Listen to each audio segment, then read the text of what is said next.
ay Hong Kong Lacoterie, tinikman namin ang ilan sa mga pinagmamalaki nilang pagkain na binabalik-balikan ng mga turista. Isa na rito ang sikat na merienda na pineapple bun na tinatawag ding Bolo Bao. Kaya sa tinatawag na pineapple bun, hindi dahil may pineapple sa ingredients, kundi yung itsura, yung matigas sa crust dito sa ibabaw, yan ay mukhang pineapple, di ba? Sunod namang nating tinikman ang egg waffle o eggette. Ayan, sa halagang 15 Hong Kong dollar, meron ka ng eggette o egg waffle. Subukan na natin. O diba, kakaibang itsura ng snack na ito. Napaka-crunchy pa kapag kinain mo.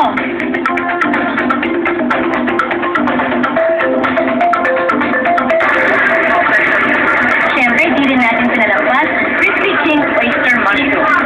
Pinabad ang mushroom sa butter saka deep fry.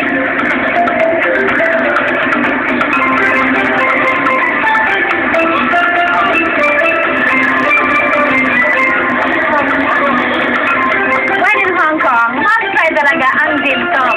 Pero kung gusto nyo ng cute at kakaiba na dim sum experience, tayo dito sa Hello Kitty Chinese Cuisine sa Kowloon. Wow! Lahat ng gamit ng restaurant ay Hello Kitty inspired.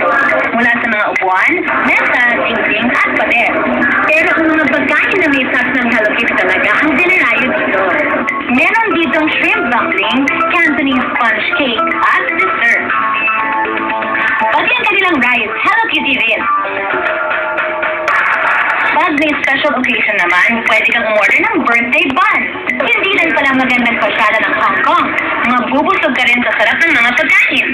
Till our next Lacoteria, mga kapuso.